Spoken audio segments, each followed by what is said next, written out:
The first attacker hit the ground before he even saw the fist coming. Marcus Jefferson, a black construction worker in mud-stained boots, moved like a ghost through the rain. No hesitation, no mercy. Just a father who heard his 8-year-old daughter whisper 4 words that changed everything. "Daddy, please help her." 10 seconds. 2 men down. 1 trembling woman saved. By morning, his face would be on every screen in America. The internet would call him a joke, a wannabe hero, a fool.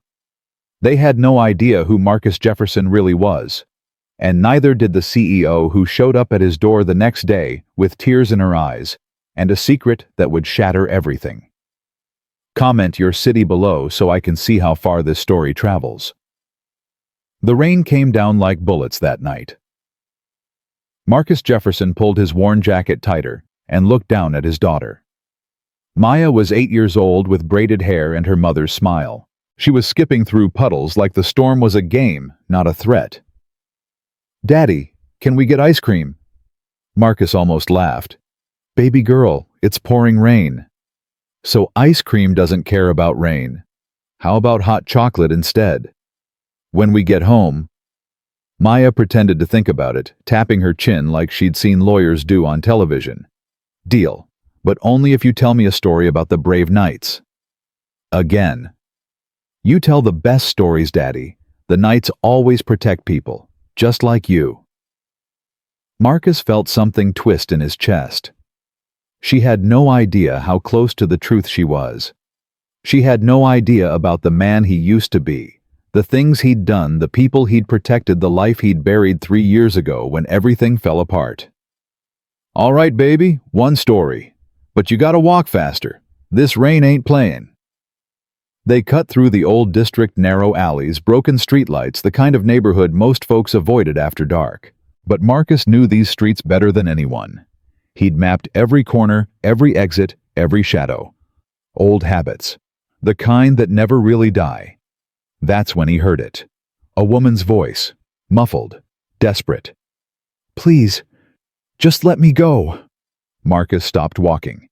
His hand found Maya's shoulder, pulling her close. "Daddy," Maya whispered. "Someone's in trouble." Through the rain, Marcus saw them. 2 men had cornered a young woman against a brick wall. She couldn't have been more than 25, designer clothes, expensive purse, terror in her eyes. Wrong place. Wrong time. The kind of situation that ends badly when nobody steps up. One of the men grabbed her arm. "Just give us what we want, sweetheart. Nobody has to get hurt." The woman tried to pull away. "Please, I'll give you everything, just don't—" "Shut up." The second man, taller, gold chain around his neck, slapped her hard across the face. "You rich girls think you're better than us. Think again." Maya tugged at Marcus's jacket. Her voice was small but steady. "Daddy, please help her." 4 words. 4 words that reached into Marcus Jefferson's chest and grabbed hold of something he thought he'd buried forever. Something from another life, another man. He looked down at his daughter, 8 years old, watching him, trusting him completely. What choice did he have? "Stay behind me, baby." His voice was calm, controlled. "No matter what happens, you stay right here. You understand?" Maya nodded. She wasn't scared. She believed in him. That was the thing about Maya. She'd always believed her daddy could do anything. Marcus stepped forward into the light. The first man turned around annoyed. He was young, maybe 25, with a face that said he'd done this before. Probably thought he was tough. Probably thought this would be easy. "Hey, old man, mind your own business." Marcus didn't raise his voice. "Let her go." The second man, gold chain, laughed. "You hearing this? Some construction worker thinks he's a hero." "I ain't gonna ask again." Marcus's eyes never left them. "Let her go and walk away." "Or what?" The first man pulled something from his jacket. A knife. The blade caught the streetlight. "You gonna call the cops? There's no signal down here, genius. Nobody's coming to save you." The woman looked at Marcus, tears streaming down her face, desperate hope in her eyes. "Please," she whispered. "Please help me." Gold Chain stepped closer to Marcus, sizing him up. Look at this guy. Work boots, dirty jacket. Probably makes minimum wage. What are you gonna do, janitor, hit me with your lunchbox? His friend laughed. Bro, just knock him out so we can finish this. Marcus felt something shift inside him. It was like a switch being flipped. 3 years of construction work, 3 years of being invisible, 3 years of pretending to be ordinary, all of it disappeared in an instant. Suddenly, he wasn't Marcus Jefferson, single dad and construction worker. He was someone else entirely. I'm gonna count to 3, Marcus said quietly. 1. Gold Chain stopped laughing. Something in Marcus's voice had changed. Something cold, something dangerous. 2. The first man adjusted his grip on the knife. You deaf or stupid, I said. 3. What happened next lasted maybe 10 seconds. But it changed everything. Gold Chain lunged first, a wild swing aimed at Marcus's head, sloppy, predictable. The kind of punch thrown by someone who'd never fought anyone who knew how to fight back. Marcus moved. His hand shot into his pocket, not for a weapon, but for something he'd carried every day for 3 years. A broken ballpoint pen. The ink had dried up long ago, but the metal casing was still solid. Still sharp enough. The pen struck a pressure point in Gold Chain's neck, precise, surgical, exactly where Marcus knew it would do the most damage. Gold Chain dropped like his strings had been cut. The first man knife guy was faster, more experienced. He slashed at Marcus's chest, the blade whistling through the air. But Marcus had fought men with knives before, in places this kid couldn't even imagine. He sidestepped the blade, grabbed a piece of wood from a nearby pile of construction debris, and brought it down hard across the man's wrist. The knife clattered to the ground. One more strike, solar plexus, and knife guy was on his knees, gasping for air, clutching his stomach like he'd been hit by a truck. Both men down. 10 seconds. The alley went quiet. Nothing but rain hitting pavement, and the sound of the woman sobbing with relief. Marcus stood over the 2 men, breathing steady, heart rate barely elevated. His body remembered everything. Every technique, every instinct.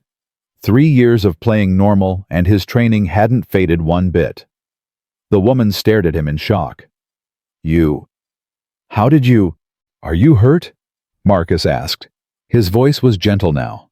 The soldier was gone. The father was back. I'm fine. I think, oh my God. She was shaking, tears and rain mixing on her face. Thank you so much. They were going to, I don't know what they were going to. You're safe now. Marcus turned to check on Maya.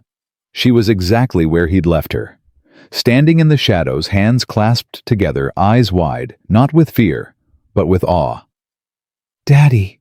Her voice was barely a whisper. You saved her.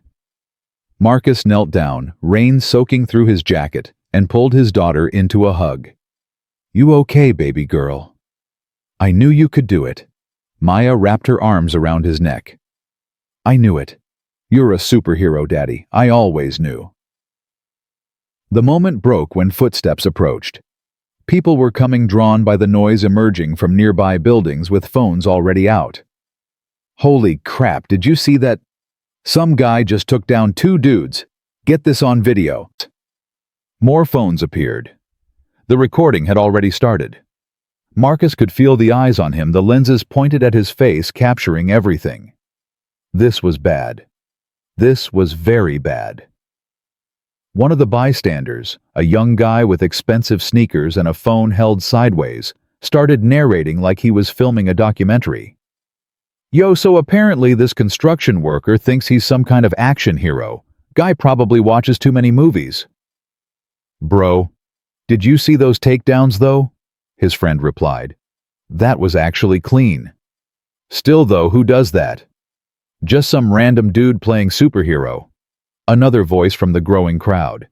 Single dad janitor playing Batman. This is gonna be everywhere by tomorrow. The woman tried to defend Marcus. He saved my life. Those men were going to hurt me. Yeah, hero of the day, whatever. Gold Chain was getting back on his feet. one hand pressed against his neck, hatred burning in his eyes. He pointed directly at Marcus. "This isn't over, construction boy. We know this neighborhood. We'll find you." Knife Guy struggled up beside him, cradling his injured wrist. "You got lucky tonight. Real lucky." Every instinct in Marcus's body screamed at him to neutralize the threat permanently. These men would be back. He knew the type. He'd dealt with worse in another life. But Maya was watching. The phones were recording. So instead, Marcus picked up his daughter and started walking away. Fast. "Wait," the woman called after him. "I don't even know your name. Please let me thank you properly." Marcus didn't turn around. He couldn't. Getting involved had already been a massive mistake. Behind him, he could hear the woman crying, not from fear anymore, but from gratitude. She kept repeating the same words over and over. "He saved me. He saved me. He saved me." By the time Marcus and Maya reached their apartment building, the first video had already hit 50,000 views. The apartment was small, 2 bedrooms, thin walls, furniture that had seen better days. But it was home. It was safe. It was everything Marcus had worked for since the day his world collapsed. He got Maya dried off, changed into warm pajamas, and made her the hot chocolate he'd promised.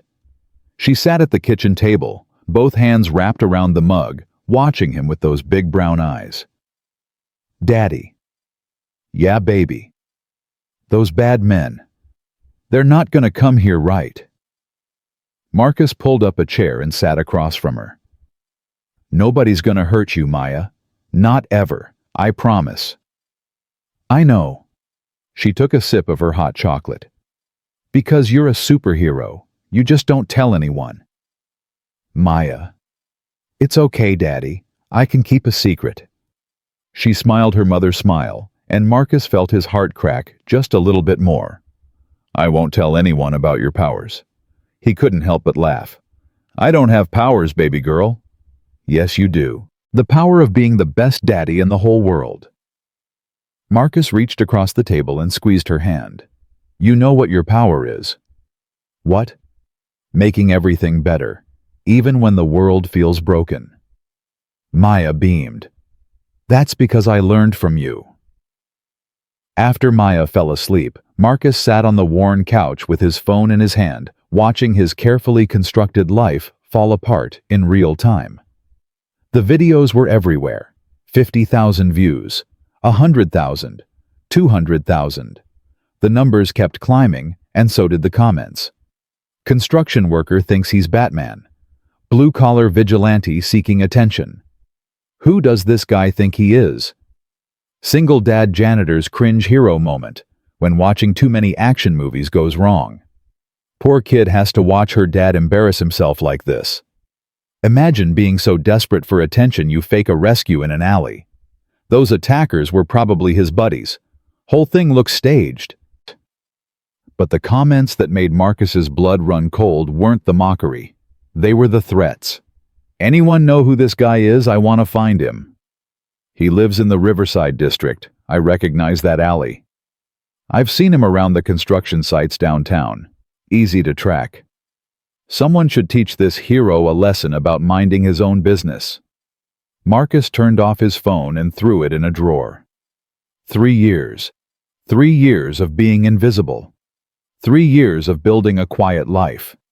3 years of protecting Maya by staying in the shadows, never drawing attention, never letting anyone know who he really was. Gone.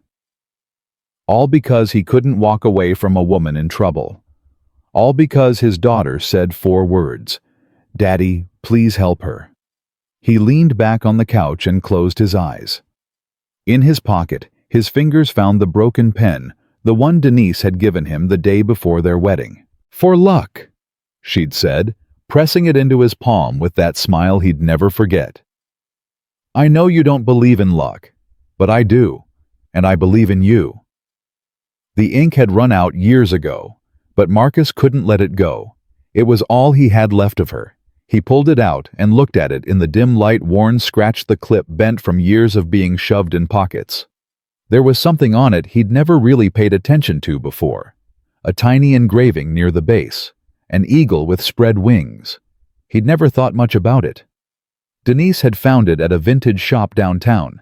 She liked the way it felt in her hand, said it had character, but now sitting alone in the dark, Marcus stared at that little eagle and felt something stir in his memory. He'd seen that symbol before, a long time ago, in another life. The alarm went off at 5:30 a.m. Marcus hadn't slept. He'd spent the night watching the door, listening for footsteps jumping at every car that passed outside. The videos had over 2 million views now. His face was everywhere, but Maya needed breakfast. Maya needed to get to school. Maya needed her daddy to be normal. So that's what he would be. Daddy.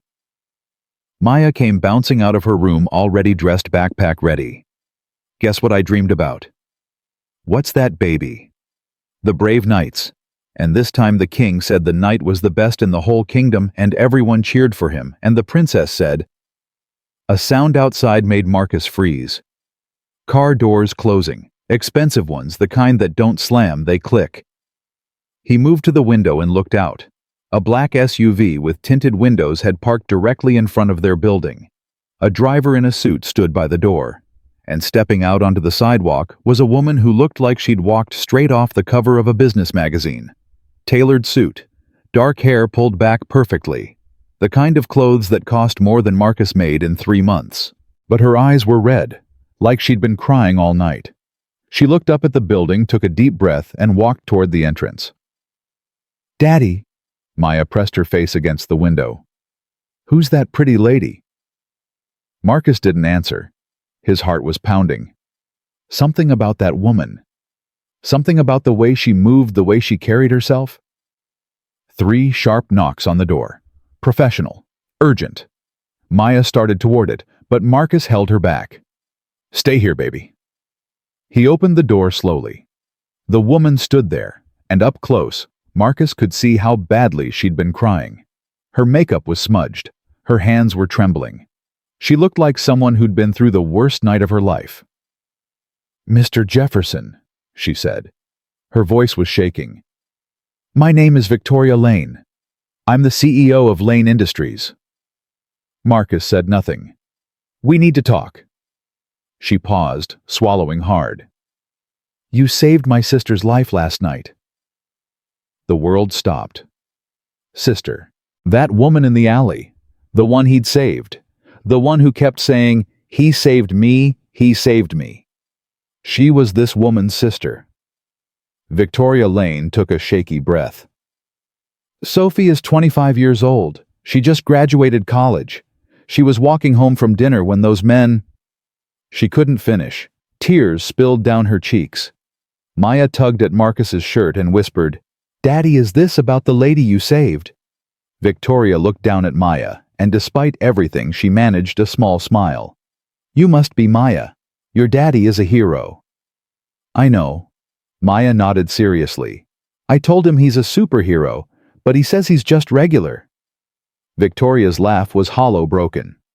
Regular, Mr. Jefferson. There's nothing regular about you. She reached into her coat pocket and pulled out something that made Marcus's breath catch in his throat. A photograph. Old, faded, 15 years at least. In the photo, a young man in tactical gear stood beside an older gentleman in a business suit. The young man was serious, professional, his eyes scanning for threats, even as the camera captured the moment. The young man was Marcus Jefferson. The older gentleman was someone Marcus hadn't seen in over a decade. You recognize him, don't you? Victoria whispered. That's my father, Thomas Lane, founder of Lane Industries. Marcus couldn't speak. And that, Victoria pointed at the young man in the photo, that's the man who used to protect my family. The man my father called the Guardian. The man who disappeared 15 years ago without a word. She looked up at Marcus, tears streaming freely now. The man who saved my sister's life last night. Maya tugged at Marcus's hand. Daddy, are you okay? He wasn't okay. Everything he'd buried, everything he'd hidden, everything he'd tried to forget, it was all coming back, Victoria Lane stepped into the apartment like she owned the place, not arrogantly, but like she'd been trained to take command of any room she entered. She probably had been. Her father was that kind of man. "Sophie is safe," she said, sitting down on the worn couch. "Physically, at least. Emotionally. She keeps waking up screaming. But she's alive. Because of you." Marcus stayed standing. Maya sat on the floor nearby, watching with wide eyes, sensing that something important was happening. "How did you find me?" Marcus asked. "The videos. Your face is everywhere, Mr. Jefferson. It wasn't hard." Victoria paused. "But I didn't come here because of the videos. I came because when Sophie described the man who saved her, how he moved, how he fought, how he spoke to her afterward, I knew. Knew what? That it was you, the guardian." She pulled the old photograph out again, staring at it. "I was 17 the last time I saw you. Sophie was 12. Do you remember?" Marcus remembered. He remembered everything. The Lane family had been his assignment for 2 years. Part of an elite private security team, former military handpicked for their skills, their discretion, their loyalty. Thomas Lane was one of the wealthiest men in the country, and his family had enemies. Real ones. The kind who didn't just make threats. Marcus had protected them through kidnapping attempts, corporate sabotage, a car bomb that nearly killed Thomas's wife. He'd taught young Victoria how to throw a punch. He'd carried little Sophie to the hospital when she fell off her bike and broke her arm. And then he'd met Denise. And everything changed. "I left," Marcus said quietly. "I chose a different life." "You chose love." Victoria's voice softened. "My father understood. He never blamed you. He always said you were the only one of his men who wanted nothing from him. No money, no power, just a chance to protect people who needed protecting." That was a long time ago. Was it? Victoria stood up and walked toward him. "Because last night, when my sister was in that alley, when those men had her cornered, you did exactly what you used to do. You protected an innocent person. You put yourself at risk for a stranger. You didn't think about the consequences, or the cameras, or any of it. You just acted." She was close now. Close enough that Marcus could see the exhaustion in her eyes, the weight of a sleepless night, the gratitude that words couldn't fully express. "Some things never change, Marcus. Heroes don't stop being heroes just because they change uniforms." Maya piped up from the floor. "See, Daddy? I told you you're a superhero." Victoria smiled at her. "Your daddy saved my whole family, Maya. Not just once. For 2 years he kept us safe. And last night he did it again." Marcus looked at his daughter, 8 years old, braided hair. Her mother's smile, and felt the walls he'd built around himself start to crack. 3 years of hiding. 3 years of pretending.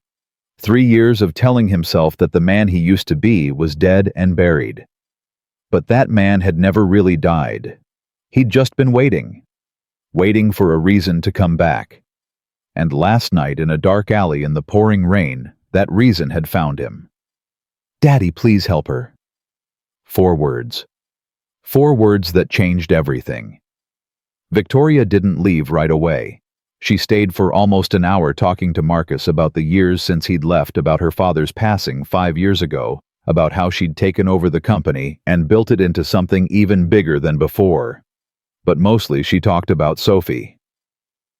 "She's all I have left," Victoria said. "Our mother died when we were young. Our father raised us alone, and then he was gone too. Sophie is the only family I have. If I had lost her last night..." She couldn't finish. Marcus understood. Better than anyone he understood. "You won't lose her," he said. "She's safe now. Because of you." Victoria looked at him. Really looked at him, and something shifted in her expression. "Marcus, the world is mocking you right now. The videos, the comments, the so-called experts dissecting your every move. They're calling you a fool, a fake, a construction worker with delusions of grandeur." "I know. But I know the truth, and tomorrow, so will everyone else." She stood up and smoothed her suit. I'm holding a press conference at noon. I'm going to tell them who you really are. I'm going to tell them about the Guardian. Marcus shook his head. Victoria. You spent 15 years protecting my family from the shadows. Let me protect you for once. She walked to the door, then turned back. You deserve to be seen, Marcus, not as a joke, not as a janitor hero, but as the man you really are. She left. The apartment was quiet. Maya walked over and climbed into Marcus's lap the way she always did when she sensed he needed comfort. Daddy. Yeah, baby. Is the pretty lady going to tell everyone you're a superhero? Marcus hugged her tight. I don't know, Maya. Maybe. Good. She nodded firmly. Because I'm tired of being the only one who knows. That night, Marcus sat alone on the small balcony outside their apartment, looking out at the city lights. The broken pen was in his hand. He turned it over, examining the tiny eagle engraving for the 100th time. Such a small detail. Such an easy thing to miss. But it meant everything. Thomas Lane had given these pens to every member of his elite security team. A symbol. A reminder. An eagle with spread wings, ever watchful, ever ready, ever faithful. Denise had found it at a vintage shop. She'd had no idea what it meant. She just thought it had character. But somehow that pen had found its way to Marcus. Like fate. Like the universe was trying to tell him something. You always said there's no such thing as luck, he whispered to the night sky. You always said we make our own destiny. But sitting here now holding the pen she'd given him, thinking about the chain of events that had led him to that alley, to that woman, to Victoria Lane showing up at his door. Maybe luck was real after all. Maybe some things were meant to be. His phone buzzed. A text from an unknown number. Mr. Jefferson, this is Victoria Lane. The press conference is scheduled for noon tomorrow. I've arranged for a car to pick you up at 10 a.m. Sophie wants to see you before we go public. She wants to thank you properly. I hope you'll let her. Marcus stared at the message for a long time. 3 years ago, he'd made a choice. He'd walked away from everything he knew, the missions, the danger, the purpose to build a quiet life for his daughter. To be the father Maya deserved. But maybe the choice was never really between being a father and being a protector. Maybe he could be both. Maybe he always had been. He looked down at the broken pen one more time. The ink had run out years ago. But the eagle was still there, still watching, still waiting, and tomorrow the whole world would know why. Marcus didn't sleep that night either. He sat on the edge of his bed watching the streetlight cast long shadows across the ceiling, listening to Maya breathe in the next room. Peaceful, innocent, unaware that her father's carefully constructed world was about to collapse. At 4:47 a.m., his phone buzzed again. Another text from Victoria. I know you're awake. I know you're scared. But Marcus, this is the right thing. Trust me. He didn't respond. Trust wasn't something Marcus gave easily. Not anymore. Trust was what got people killed. Trust was what made you vulnerable. Trust was what he'd learned to bury the day Denise died and left him alone with a 5-year-old daughter and a heart full of questions that would never be answered. By 5:30, the first rays of sunlight crept through the window. Marcus made coffee black strong, the kind that tasted like punishment, and stood at the kitchen counter scrolling through his phone.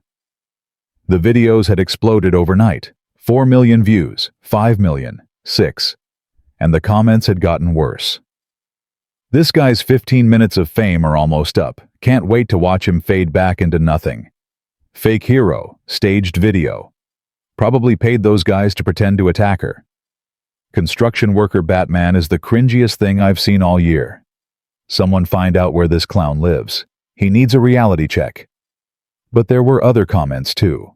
Quieter ones. Getting drowned out by the mockery, but still there. I don't care what anyone says. He helped that woman. That's what matters. Why are we tearing this guy down? He did something most people wouldn't have the guts to do. Single dad working construction, raising his kid alone, and he still stops to help a stranger. That's a real man right there. Marcus closed the app and put the phone down. It didn't matter what strangers on the internet thought. What mattered was Maya. What mattered was keeping her safe. What mattered was figuring out how the hell he was supposed to walk into a press conference in 6 hours and let Victoria Lane tell the whole world who he really was. "Daddy?" Maya's voice made him turn. She was standing in the hallway, still in her pajamas, rubbing sleep from her eyes. "Morning, baby girl. You're up early." "I heard you walking around." She padded over to him and wrapped her arms around his waist. "You didn't sleep again, did you?" "I slept a little." "Liar." She looked up at him with those big brown eyes. Denise's eyes, and Marcus felt his chest tighten. "Daddy, are you worried about the pretty ladies thing today? The conference? How do you know about that? I heard you talking on the phone last night." Maya shrugged. "I wasn't spying, I just heard." Marcus knelt down to her level. "Maya, I need to ask you something. And I need you to be honest with me, okay?" "Okay." "Are you scared about everything that's happening? The videos, the people talking about Daddy online, all of it." Maya was quiet for a moment. Then she shook her head. "No. No. No." She said it firmly, the way she said things when she'd made up her mind and wasn't going to change it. "Because you're my daddy. And my daddy is the bravest person in the whole world. So if bad things are happening, you'll fix them. You always fix everything." Marcus pulled her into a hug, burying his face in her braids, breathing in the scent of the strawberry shampoo she insisted on using because it made her feel fancy. "I love you, Maya. You know that, right?" "I know." She hugged him back. "I love you too, Daddy, even when you're being weird and not sleeping." He laughed a real laugh, the first one in days, and kissed the top of her head. "All right, fancy girl. How about some breakfast? Can we have pancakes? We can have whatever you want. Pancakes with chocolate chips. Don't push your luck." "Please." Marcus sighed. "Fine. Chocolate chip pancakes. But you're helping." Maya's face lit up like Christmas morning. "Deal." For the next hour they made pancakes together. Maya insisted on mixing the batter herself, which resulted in flour on the counter, the floor, and somehow the ceiling. She cracked eggs with the intensity of a surgeon performing a delicate operation, tongue sticking out in concentration, determined to get it perfect. It was messy. It was chaotic. It was the most normal Marcus had felt in days. But underneath the laughter and the flower fights, the clock was ticking. 10:00 a.m. was coming. And with it, the car that would take him to face everything he'd been running from. The knock came at exactly 9:45. Marcus opened the door to find a man in a dark suit standing in the hallway. Professional. Polished. The kind of guy who probably had a gun under his jacket and knew exactly how to use it. "Mr. Jefferson, I'm Daniel. Ms. Lane sent me to escort you to the Lane Industries building." Marcus nodded. "Give me 5 minutes." He closed the door and turned to Maya, who was sitting on the couch with her backpack ready for school. "Daddy, do I have to go to school today? Can't I come with you?" "Baby, this isn't something. Please." She looked up at him with those eyes. Those impossible eyes. "I want to be there. I want to see the pretty lady tell everyone you're a superhero." Marcus hesitated. Every instinct told him to keep Maya far away from this. The press conference would be a circus. Cameras, reporters, questions he didn't want to answer. The last place a kid should be. But Maya had been there that night. Maya had seen everything. Maya had said the words that started all of this. "Daddy, please help her. Maybe she deserved to see how it ended." "Okay," he said finally. "You can come, but you stay close to me the whole time. And if things get crazy, we leave. No arguments. Understood?" Maya jumped off the couch and threw her arms around him. "Thank you, Daddy. Thank you. Thank you. Thank you.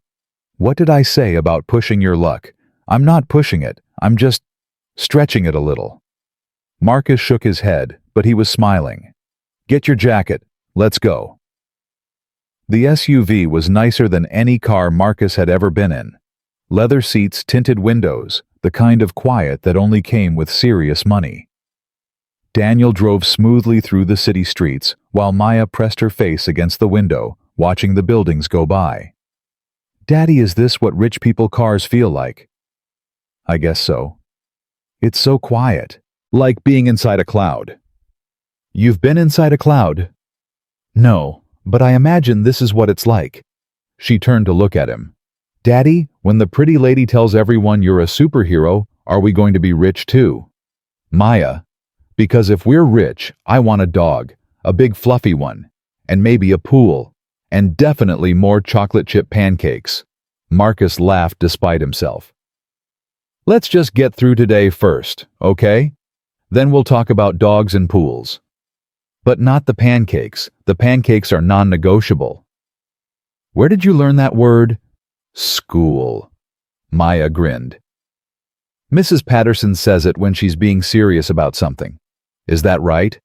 "Yep, so the pancakes are non-negotiable, Daddy, just so you know." They pulled up to the Lane Industries building 20 minutes later. It was massive glass and steel, the kind of structure that made regular buildings look like they were apologizing for existing. People in expensive suits walked in and out of the revolving doors, all of them looking like they had somewhere important to be. Maya's eyes went wide. "Daddy, this is where the pretty lady works." "This is where she works." "She must be really smart." "She is. Maybe I'll be that smart someday." "Baby girl, you're already smarter than half the people in that building. Trust me." Daniel led them through a side entrance away from the main lobby and into a private elevator. The doors closed and they rose silently toward the top floor. "Mr. Jefferson," Daniel said, "Ms. Lane and Ms. Sophie are waiting for you in the executive suite. The press conference begins in 2 hours." 2 hours. Ms. Lane wanted time to speak with you privately before the event, and Ms. Sophie has been asking to see you since last night. The elevator doors opened onto a hallway that looked more like a museum than an office building. Art on the walls, marble floors, lighting that probably cost more than Marcus's entire apartment. And at the end of the hallway, standing outside a large wooden door, was Victoria Lane. She looked different today. Still polished, still professional, but there was something softer in her expression. Something almost nervous. "Marcus?" She walked toward him, hands clasped in front of her. "Thank you for coming. I know this isn't easy." "It's not," he agreed. "But I'm here." Victoria's gaze dropped to Maya, and her face transformed into a warm smile. "And you must be Maya. I've heard so much about you." Maya stepped forward and extended her hand like a tiny businesswoman. "Nice to meet you, Miss Pretty Lady. I mean Miss Lane." Victoria laughed, a real laugh, not the hollow one from yesterday, and shook Maya's hand. "You can call me Victoria.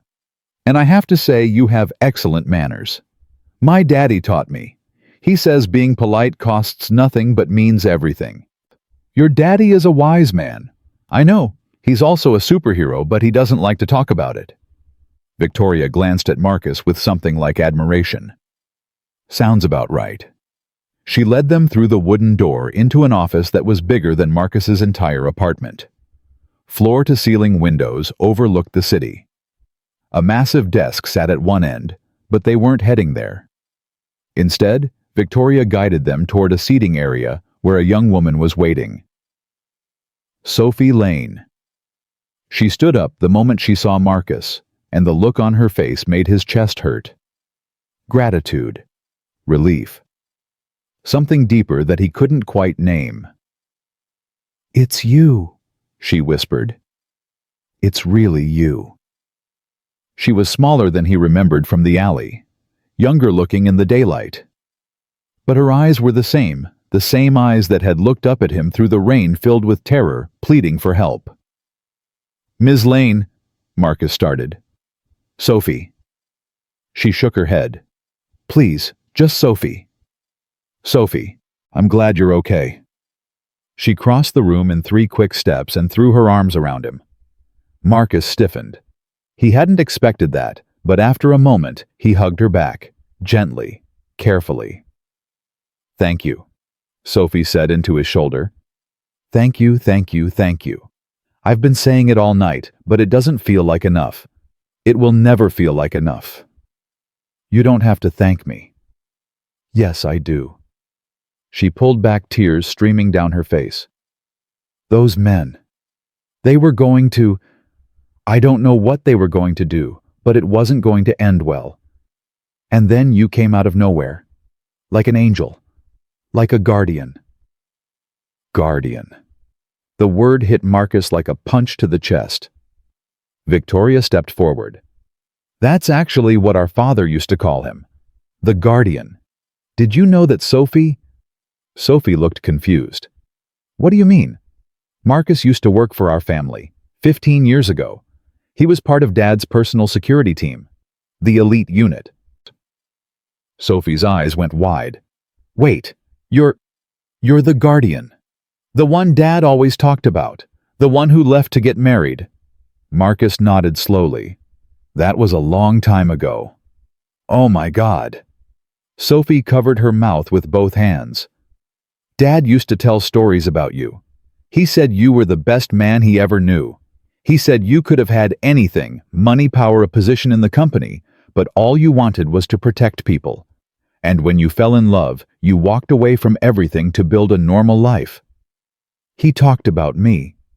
All the time." Victoria's voice was soft. "Until the day he died.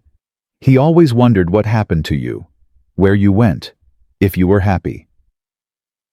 Marcus didn't know what to say. He'd spent 15 years thinking he'd been forgotten, thinking he was just another employee who'd come and gone, thinking Thomas Lane had probably replaced him within a week and never looked back. But the man had remembered him. The man had talked about him. The man had called him the best. Maya tugged at Marcus's hand. "Daddy, are you okay?" He looked down at his daughter. 8 years old, chocolate chip pancake crumbs still on her shirt, completely unfazed by the mansions and the marble and the millionaires. "Yeah, baby, I'm okay." "You look sad." "Not sad, just thinking." Maya nodded sagely. "Thinking makes me look sad too sometimes. That's why I try not to do it too much." Sophie laughed through her tears. "She's adorable." "She's something all right." Marcus squeezed Maya's hand. "Maya, this is Sophie. She's the lady I helped the other night." "I know." Maya walked right up to Sophie and looked at her with serious eyes. "Are you okay now? The bad men didn't hurt you too much." Sophie knelt down to Maya's level. "I'm okay now, thanks to your daddy. He's good at saving people. He saved me lots of times. From bad guys. From monsters under the bed. And spiders. And one time from a really mean squirrel at the park." Sophie's laugh was brighter this time. "A mean squirrel. It was very aggressive. It wanted my sandwich." "That does sound scary." "It was. But Daddy handled it." Marcus watched his daughter charm everyone in the room, and for a moment he forgot about the press conference, forgot about the videos, forgot about everything except how lucky he was to have her. Victoria cleared her throat. "Marcus, we need to talk about the press conference, about what I'm going to say." "I figured. I want to tell them everything. Your military background, your time with our family, who you really are. But I won't do it without your permission." Marcus was quiet for a long moment. This was it. The moment of decision. For 3 years, he'd hidden in the shadows, worked his construction jobs, raised his daughter, stayed invisible, safe. But safe wasn't the same as living. "If you do this," he said slowly, "there's no going back.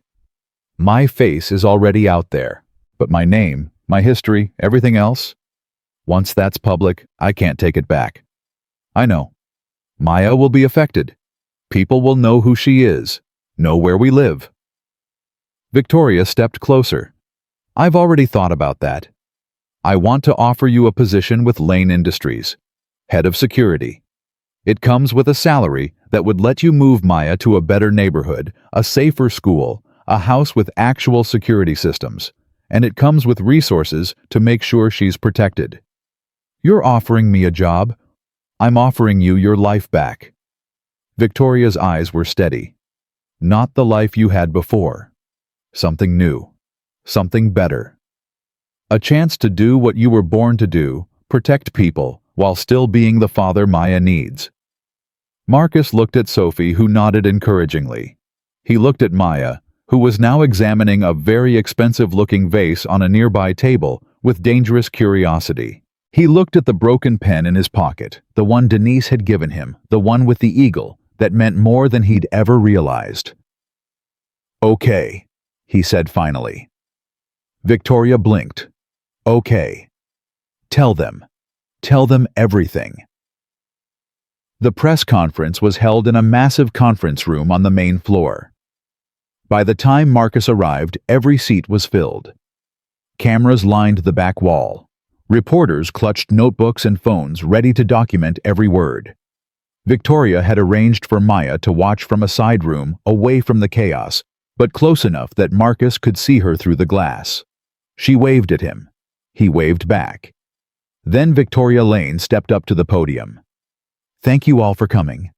Her voice was steady, commanding the voice of a woman who'd been running boardrooms since before most of these reporters had jobs.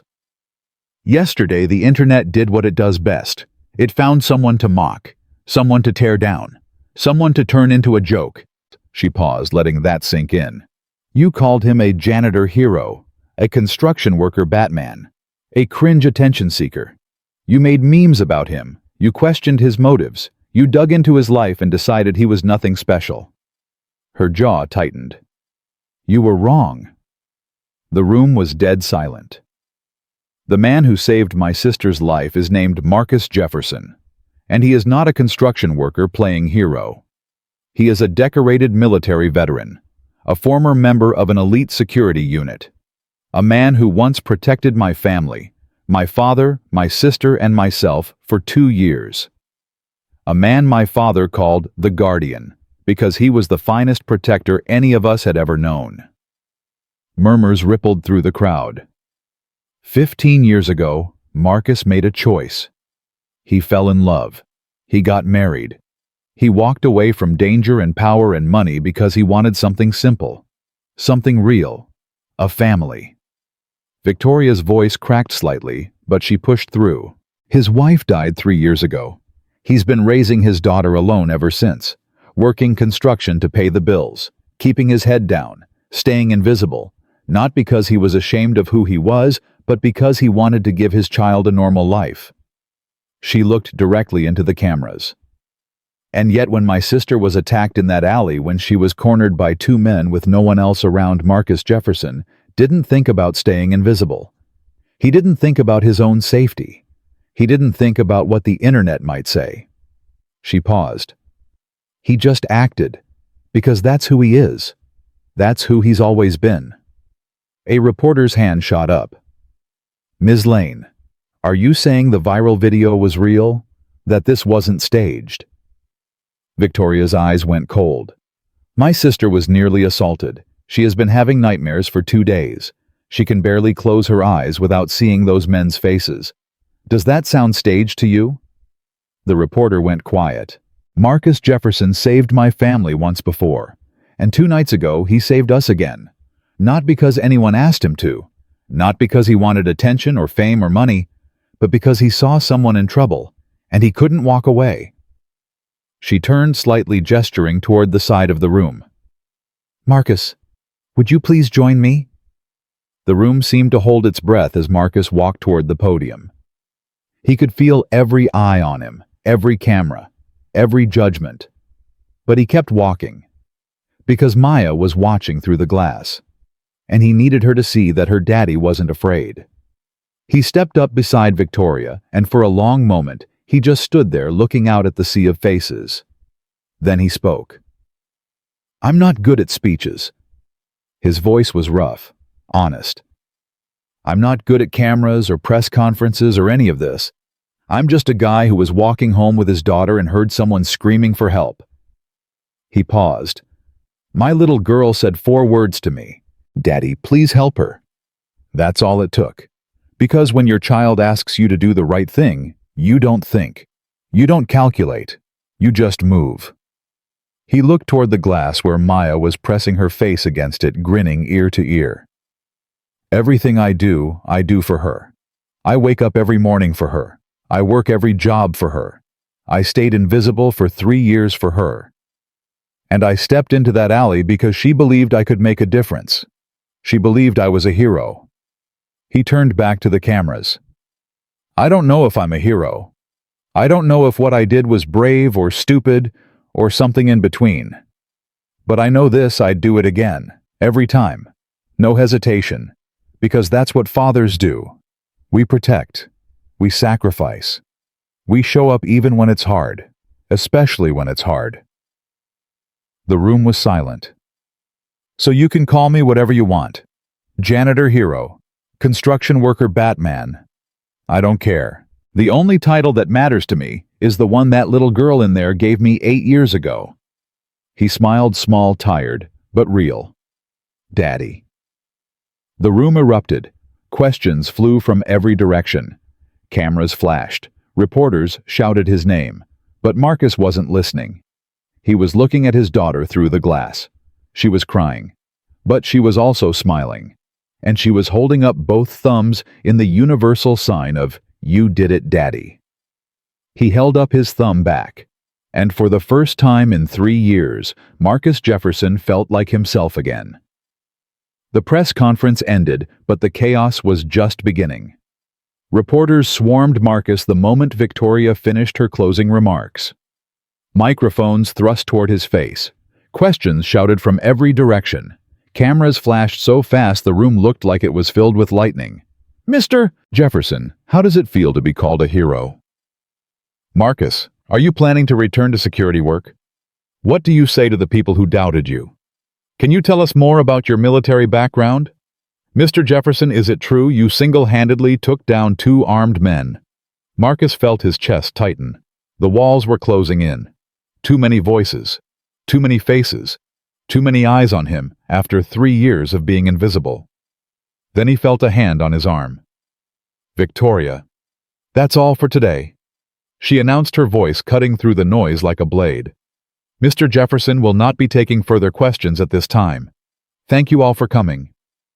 Security personnel appeared from nowhere, forming a barrier between Marcus and the press. Victoria guided him toward a side exit, her grip firm but gentle. Breathe, she said quietly. You did great. Just keep walking. They pushed through a door and into a quiet hallway. The noise faded behind them, muffled by thick walls and expensive soundproofing. Marcus leaned against the wall and exhaled.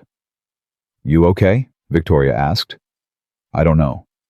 He ran a hand over his face. That was a lot. I know, but it's done now. The truth is out. No more hiding. No more hiding, Marcus repeated. The words felt strange in his mouth, foreign. He'd been hiding for so long, he'd forgotten what it felt like to stand in the light. The door at the end of the hallway burst open and Maya came running toward him at full speed. Daddy! Daddy, you were so good! She launched herself at him, and Marcus caught her, lifting her up into his arms like she weighed nothing. You saw, he asked. I saw everything. You talked to all those people, and you didn't even look scared. Well, maybe a little scared, but mostly brave. I was terrified, baby girl. Really? Maya pulled back to look at him. You didn't look terrified. That's because I was looking at you. You gave me courage. I did. You always do. Maya beamed. Does this mean we're famous now? Marcus laughed, a tired, slightly hysterical laugh. I think it might, baby. Good. Famous people get dogs, right? And pools. Maya. I'm just saying. We should take advantage of the situation. Victoria laughed beside them. She's got business instincts. I like it. Sophie appeared in the hallway, moving slower than her sister, still looking fragile from everything she'd been through. But there was color in her cheeks now, life in her eyes. That was beautiful, Marcus. she said softly. "What you said about being a father, about doing it for her. I think everyone in that room felt it. I just told the truth." Sometimes the truth is the most powerful thing you can say. They walked together toward the private elevator, Marcus carrying Maya Victoria leading the way, Sophie trailing behind. For a moment, it almost felt peaceful. Almost felt like the storm had passed. But Marcus knew better. Storms like this didn't just pass. They came back harder. The first sign came that evening. Marcus and Maya were back in their apartment trying to return to something resembling normal. Maya was at the kitchen table doing homework, or pretending to do homework, while actually drawing pictures of her daddy fighting bad guys, and Marcus was making dinner. His phone rang. Unknown number. He almost didn't answer. But something told him to pick up. "Hello." Silence on the other end. Then a voice. Low. Familiar. Dangerous. "You made a big mistake, construction boy." Marcus went cold. Gold chain. The man from the alley. The one he'd dropped with a pressure point strike. "What do you want?" "What do I want?" The man laughed. "I want you to suffer. I want you to know what it feels like to have your life destroyed. You humiliated me, made me look weak. And now you're on TV acting like some kind of hero." "I'm going to say this once." Marcus's voice was steady, but his free hand was already moving toward his pocket. Toward the broken pen. "Walk away. Forget about me. Forget about that night. Because if you come near me or my daughter, I will end you." Big words from a single daddy. Gold Chain's voice dripped with malice. "But you can't protect her forever. You can't watch her every second of every day. Sooner or later you'll slip. And when you do..." The line went dead. Marcus stood frozen, phone still pressed to his ear, heart pounding. "Daddy!" Maya's voice came from the table. "Who was that?" He forced himself to breathe. Forced his face into something calm. "Wrong number, baby." "Oh. Okay." She went back to her drawing. "I'm making you a cape this time, a red one, because red is the color of brave." Marcus watched his daughter draw her small hand, moving across the paper with total concentration, completely unaware that the man who'd tried to hurt that woman in the alley was now threatening her father. Threatening her. Marcus walked to the window and looked out at the street below. Everything looked normal. Cars passing, people walking.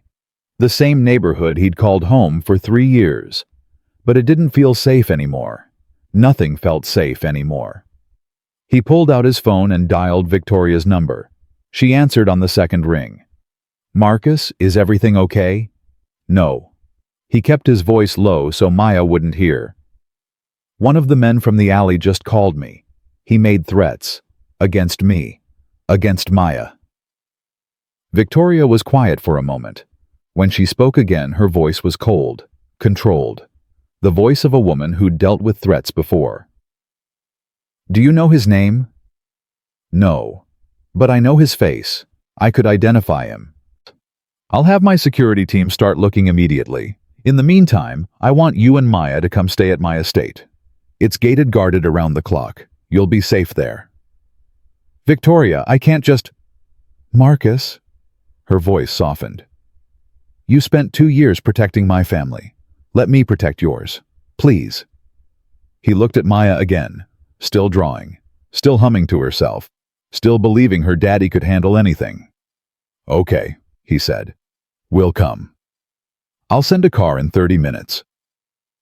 The estate was everything Marcus expected, and nothing like anywhere he'd ever lived. Gates that required 3 different codes to open. Security cameras on every corner. Guards who nodded respectfully as the car passed through. And at the end of a long driveway, a house that was bigger than his entire apartment building. Maya pressed her face against the car window, eyes wide. "Daddy, is this a castle?" "It's a house, baby." "No, this is definitely a castle. Castles have gates and guards and are really, really big. This is a castle." "If you say so." "I say so." Victoria met them at the front door. She looked tired, The press conference had taken its toll on everyone, but her smile was warm. "Welcome to Lane Estate. I know it's a lot, but—" "It's a castle," Maya interrupted. "I knew it," Victoria laughed. "I suppose it is, isn't it? Would you like a tour, Maya?" "Yes, please." Maya grabbed Victoria's hand, like they were old friends. "Do you have a dungeon? Castles always have dungeons, and secret passages, and maybe a ghost. I'm afraid we're fresh out of ghosts, but we do have a room with a lot of old books that might be haunted." "That's almost as good." Marcus watched his daughter drag a billionaire CEO through the front door, chattering about dungeons and ghosts and haunted libraries, and felt something strange. Gratitude. He'd spent so long doing everything alone, carrying every burden, facing every fear. The idea of accepting help, real help, felt foreign. Wrong almost. But watching Maya skip through that mansion laughing and curious and completely unafraid, Marcus realized something. Maybe accepting help wasn't weakness. Maybe it was just another form of strength. Sophie found him an hour later. He was sitting in what Victoria called the library, a room filled with more books than Marcus had seen in his entire life, staring at the broken pen in his hands. "That's it, isn't it?" Sophie asked softly, settling into the chair across from him. "The pen Victoria told me about, the one your wife gave you." Marcus nodded. "May I see it?" He hesitated, then handed it over. Sophie examined it carefully, turning it over in her fingers. "Victoria said our father gave these to his security team. She said the eagle meant something. It was a symbol, vigilance, loyalty, protection." Marcus paused. "Your father gave me mine the day I started working for him. Said I was the only man he'd trust with his family's lives. And your wife found one just like it. At a vintage shop. She had no idea what it meant. She just liked how it felt in her hand. Said it had character." Sophie smiled sadly. "Maybe it found its way back to you for a reason. I don't believe in fate. Maybe you should start." She handed the pen back to him and their eyes met. Marcus saw something there, not just gratitude but understanding. Sophie knew what it felt like to have your life change in an instant. To be helpless and afraid and saved by a stranger. "Can I tell you something?" she asked. "Sure." "When those men grabbed me in that alley, I thought I was going to die. I really believed that was it. The end. And I thought about all the things I'd never done, all the conversations I'd never had, all the chances I'd wasted being afraid." Her voice cracked slightly. "But then you appeared, out of nowhere, like something from a movie. And you didn't hesitate. You didn't think about yourself. You just acted. And in that moment I realized something." "What?" "That there are still good people in this world. People who run toward danger instead of away from it. People who help strangers not because they have to, but because they can't live with themselves if they don't." Sophie reached out and touched his hand.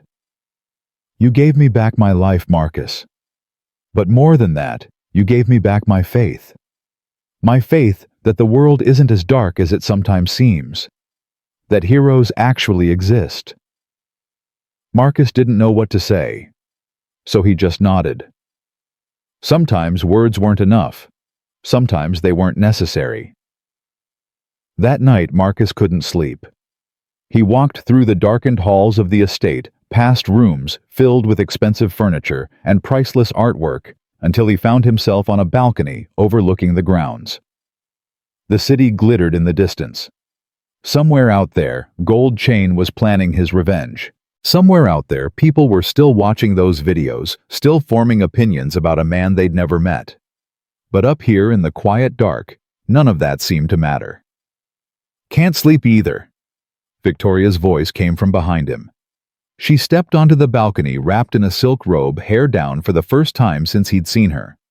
She looked younger like this, more human. "Too much on my mind," Marcus admitted. "I know the feeling." She moved to stand beside him, looking out at the same view. "After my father died, I didn't sleep for 3 months. Every time I closed my eyes, I saw his face, heard his voice, Wondered if I could ever fill his shoes. And now? Now I sleep a little better. Most nights. They stood in silence for a moment. My security team found information on the man who called you, Victoria said. His name is Darnell Hayes, 27 years old. Long criminal record, assault, robbery, drug charges. He's been in and out of prison since he was 18. Is he dangerous? Dangerous enough. Victoria turned to look at him. But so are you. That's the part he doesn't understand. He thinks he's dealing with a construction worker who got lucky. He has no idea what you're capable of. I don't want to be capable of those things anymore. I left that life behind. Did you? Because from what I saw in that alley, from what I saw at the press conference, that life never really left you. You just stopped using it. Marcus gripped the balcony railing. Denise made me promise, before she died. She made me promise I'd give Maya a normal life, a peaceful life. She didn't want our daughter growing up with a father who solved problems with violence. And what do you think she'd say now if she could see you? Marcus closed his eyes, and for a moment he could hear Denise's voice. Not angry, not disappointed, just calm, patient, the way she'd always been. She'd say, do whatever it takes to protect Maya, no matter what. Then do it. Victoria's hand found his on the railing. Stop trying to be someone you're not. You're not a construction worker who got lucky. You're the guardian, and right now your daughter needs a guardian more than ever. The next 3 days passed in a blur of security briefings, police reports, and strategic planning. Victoria's team tracked Darnell Hayes' movements. He'd been seen in Marcus's old neighborhood asking questions, looking for information about where he'd gone. The police were involved now, but Marcus knew how these things worked. The law could only do so much. Men like Darnell didn't care about restraining orders or legal consequences. They only understood one language, and Marcus spoke it fluently. On the 4th day, everything changed. Maya was in the garden with Sophie picking flowers and making what she called a crown fit for a princess. Marcus was watching from the window, coffee in hand, when his phone buzzed. A text message from an unknown number. A photo. Maya's school, her classroom window. Taken from outside, and a message beneath it. Pretty little girl you got there. Would be a shame if something happened to her. The coffee cup shattered on the floor. Marcus was out the door in seconds, sprinting toward the garden, every instinct screaming. Maya! She looked up from her flower crown, startled. Daddy, what's wrong? He grabbed her, lifted her into his arms, held her so tight she squeaked in protest. Daddy, you're squishing me. Sorry, baby. Sorry. He loosened his grip, but didn't let go. We need to go inside, right now. Sophie stood up, alarm in her eyes. Marcus, what happened? He found her school. He sent a picture. Sophie's face went pale. Oh my God. They moved quickly back into the house, Sophie pulling out her phone to call Victoria. Marcus carried Maya through the halls, his mind racing, his heart pounding. The image of that photograph burned into his brain. Her school, her classroom. He'd been watching her, waiting, playing a game that Marcus was about to end. Victoria arrived within 20 minutes, her face grim. I've contacted the police. They're putting extra patrols around the school, and I've hired additional security to follow Maya whenever she leaves the estate. That's not enough. Marcus's voice was flat, hard. He's not going to stop. Men like him don't stop. Then what do you suggest? Marcus looked at her, then at Sophie, then at Maya, who was sitting on the couch with a juice box, looking confused and a little scared. I suggest I do what I should have done that night in the alley. Marcus, I let him walk away. I let them both walk away because Maya was watching, because people were recording, because I wanted to be the better man. His jaw tightened. But being the better man doesn't protect my daughter. Being the better man doesn't keep her safe. Victoria stepped closer, lowering her voice so Maya wouldn't hear. If you go after him, there's no coming back. Whatever happens, it changes you. I changed the day Denise died. I changed the day I stopped being a soldier and started being a single father. One more change won't break me. And if you get hurt, if something happens to you." Marcus looked at Maya. She was watching him now, not drinking her juice, just watching, waiting, trusting. "Then you take care of her," he said quietly. "Promise me. If something happens to me, you and Sophie take care of her." Victoria's eyes filled with tears she wouldn't let fall. "You're not going to die. Promise me." A long pause. "I promise." Marcus walked over to the couch and knelt in front of his daughter. She put down her juice box and looked at him with those big brown eyes. "Daddy, are you going somewhere?" "I have to take care of something, baby. Something important."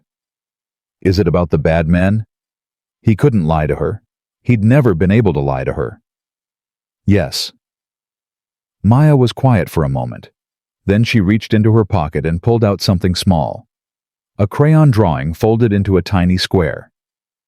"I made this for you. It's a picture of us. You're wearing your cape and I'm holding your hand, and we're walking through a rainbow. Because rainbows mean everything's going to be okay." Marcus took the drawing with trembling hands.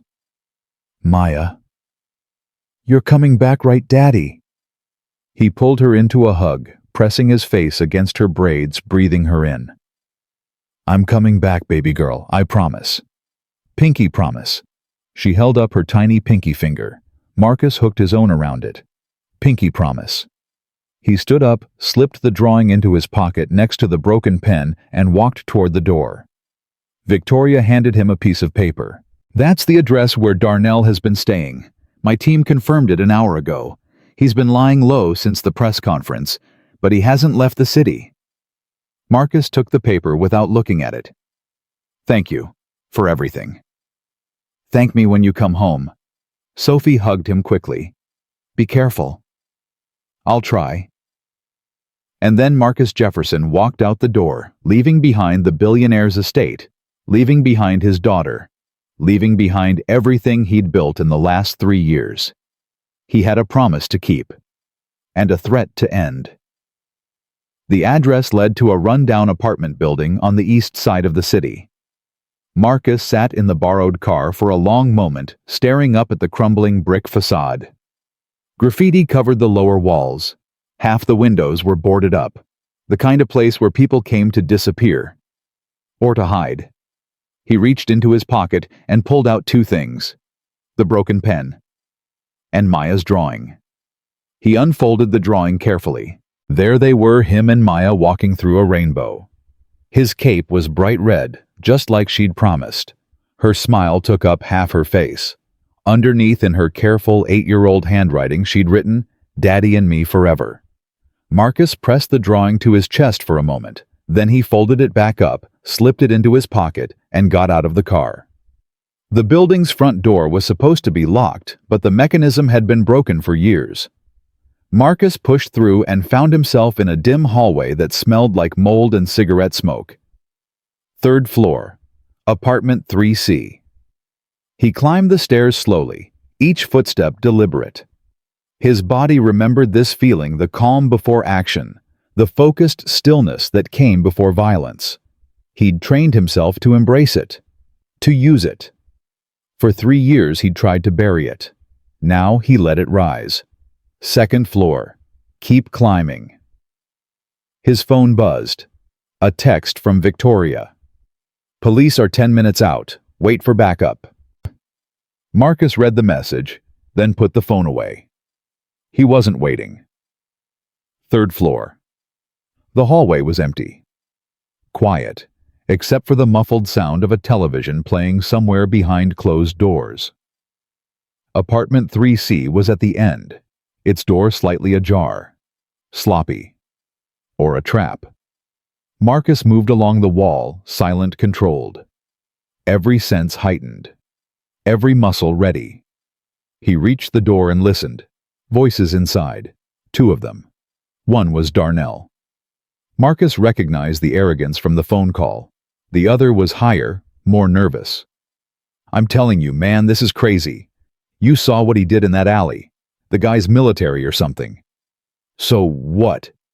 Darnell's voice dripped contempt. He bleeds like anyone else. We catch him off guard, put him down, and then we send a real message. His kid's school, his apartment, everywhere he thinks is safe, nowhere will be safe. But the cops?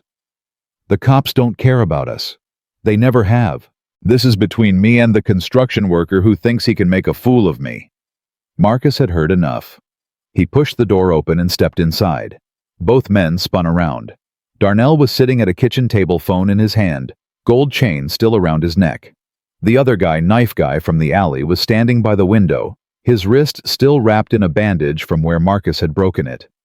For a split second, nobody moved. Then Darnell laughed. Well, well, well. The hero comes to us, saves us the trouble of hunting him down. He stood up slowly, spreading his arms wide. What's the matter, construction boy? Didn't like my pictures? I'm going to give you one chance. Marcus's voice was flat, emotionless. Walk away, leave the city, forget you ever saw me or my daughter, and I'll let you live. Knife guy backed up a step, eyes wide. Darnell, maybe we should... Shut up. Darnell didn't take his eyes off Marcus. You hear this guy coming into my place making threats? You got lucky that night because I wasn't ready. I'm ready now. He reached behind his back and pulled out a gun. Marcus didn't flinch. You think that changes anything? I think it changes everything.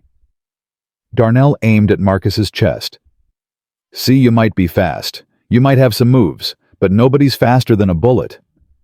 You're going to shoot me. I'm going to kill you. And then I'm going to find that pretty little daughter of yours and... Marcus moved. He'd calculated the distance the moment he walked in. 8 feet between him and Darnell. The gun was aimed, but the finger wasn't on the trigger yet. Darnell was talking, not shooting. Amateur mistake. In the time it took Darnell to finish his sentence, Marcus closed the gap.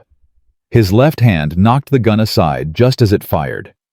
The bullet went wide, shattering a window. His right hand, the one holding the broken pen, struck the same pressure point he'd hit in the alley. Darnell went down hard. Knife guy lunged forward, a blade suddenly in his good hand. Marcus sidestepped, grabbed the man's bandaged wrist and twisted. Knife guy screamed and dropped the weapon. A quick strike to the back of his knee brought him down. Another to the base of his skull put him out cold. 4 seconds. Both men on the ground. Marcus stood over them, breathing, steady heart rate barely elevated.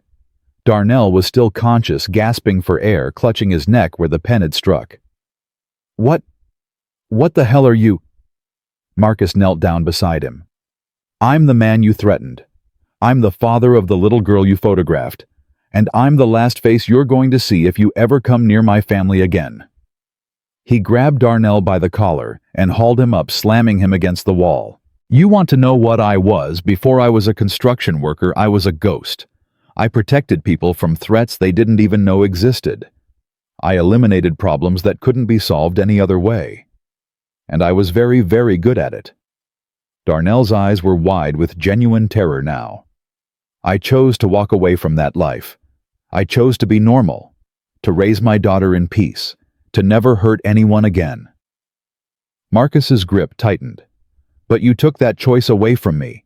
You threatened my child. You made me come back. I'm sorry, man. I'm sorry. I didn't know. You didn't care. Marcus's voice was ice. You saw a construction worker and you thought he was weak.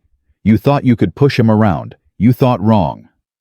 He pulled Darnell close, their faces inches apart. Here's what's going to happen.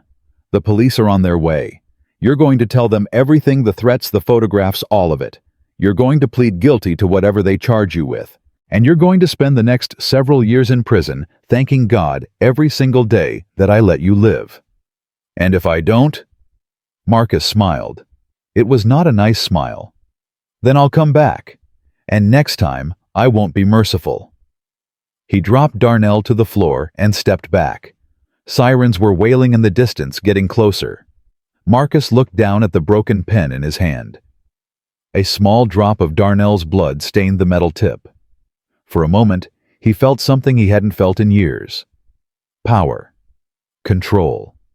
The rush of being exactly who he was trained to be. And then he thought of Maya. Her smile. Her laugh. Her drawings of brave nights and rainbow walks. "Daddy, you're coming back, right?" Pinky promise. Marcus closed his eyes and breathed. The rush faded. The power receded. And when he opened his eyes again, he wasn't the guardian anymore. He was just a father who needed to get home to his daughter. The police arrived 3 minutes later. Officers flooded the hallway, weapons drawn, shouting commands. Marcus stood calmly with his hands raised while they secured the scene. Detective Morrison was the first to reach him, a tired-looking man in his 50s with gray hair and a permanent frown. "Mr. Jefferson." "That's me. Victoria Lane called, said you might be here."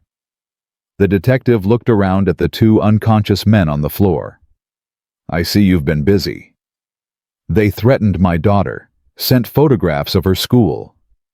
So you decided to handle it yourself instead of waiting for us. Would you have waited?" Morrison's frown deepened, but there was something like respect in his eyes. "No, I probably wouldn't have." He gestured to his officers. "Get these two in cuffs, and someone call an ambulance, they're going to need medical attention." Marcus watched as Darnell and Knife Guy were hauled to their feet, still groggy, still confused.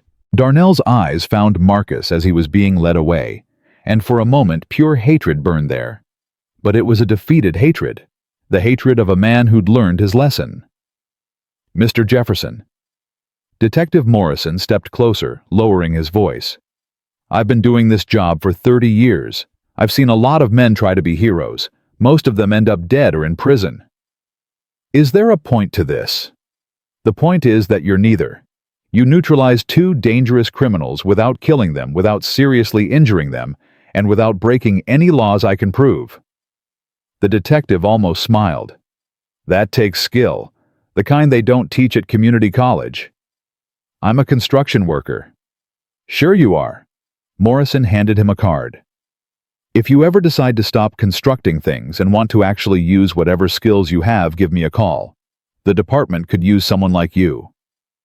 Marcus took the card but didn't respond. He had a daughter to get home to. The drive back to the Lane estate took 45 minutes. 45 minutes of dark roads and city lights, and Marcus alone with his thoughts. The adrenaline had worn off, leaving behind the familiar emptiness that always followed violence. For 3 years he'd avoided this feeling. The hollow aftermath. The questions that came in the quiet. Did I have a choice? Could I have done it differently? What kind of man does this make me? He thought about Denise. What would she say if she could see him now?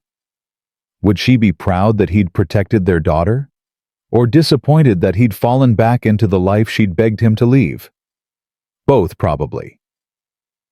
That was the thing about Denise. She'd always been able to hold two truths at once, to love him completely while challenging him constantly. "You're not a bad man, Marcus," she used to say. "You're a good man who's done hard things. There's a difference." Was there, tonight he'd beaten 2 men unconscious. He'd threatened to kill them if they ever came near Maya again. And he'd meant it. Every word. Did that make him good or bad? He didn't know anymore. The gates of the Lane estate opened automatically as he approached. Security cameras tracked his car up the long driveway. Floodlights illuminated the path. Safe. Secure. Everything Maya deserved. The front door opened before he even reached it. Victoria stood there, still dressed clearly, having not slept. "Is it done?" Marcus nodded. "And you?" "I'm fine." "That's not what I asked." He looked at her, this woman who'd built an empire from her father's legacy, who'd faced threats and challenges most people couldn't imagine, who somehow still had room in her heart to care about a broken soldier and his little girl. "I don't know what I am right now," he admitted. "But I'm alive, and the threat is gone. That's what matters." Victoria stepped aside to let him in. "Maya's asleep. She tried to stay up waiting for you, but she crashed about an hour ago. Sophie's been reading to her." "Thank you for taking care of her." She's easy to take care of. Victoria paused. She's also worried about you.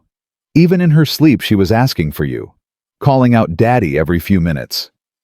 Marcus's throat tightened. I need to see her. Of course. He walked through the massive house past the expensive artwork and the leather furniture, and the things that meant nothing compared to the little girl sleeping upstairs. Sophie was sitting in a chair beside Maya's bed when he arrived.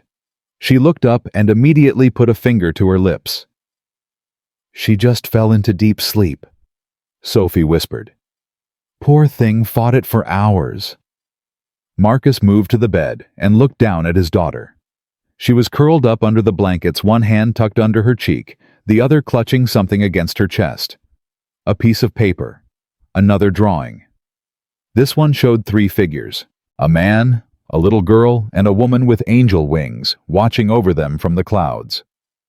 At the bottom, in Maya's careful handwriting, Mommy's watching, Daddy's fighting, I'm praying. Marcus felt tears burn behind his eyes. How did she know? He whispered. Sophie stood and touched his shoulder gently. Children understand more than we give them credit for. She knows you went to keep her safe, and she knew the best thing she could do was believe in you. She drew her mother. She told me about her, about how she was the prettiest lady in the whole world, and how she's in heaven now, making sure everything turns out okay. Sophie's voice cracked. She said her mommy sent you to save me that night, that it was all part of the plan. Marcus couldn't speak. He sat on the edge of the bed, reached out, and gently brushed Maya's braids away from her face. She stirred slightly. Daddy, I'm here, baby girl. I'm home. Her eyes opened, those big brown eyes. Denise's eyes, and a sleepy smile spread across her face. You came back. I promised, didn't I? Pinky promised. She held up her hand, pinky extended. Did you get the bad men? I got them. They're never going to bother us again. I knew it. She yawned hugely. I told Sophie. I said my daddy always keeps his promises. Always, baby. Can you stay? Just for a little while, until I fall back asleep.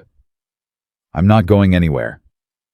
Maya scooted over to make room, and Marcus lay down beside her, still in his clothes, still carrying the broken pen and her drawing in his pocket. She curled against him immediately, her small body warm and trusting.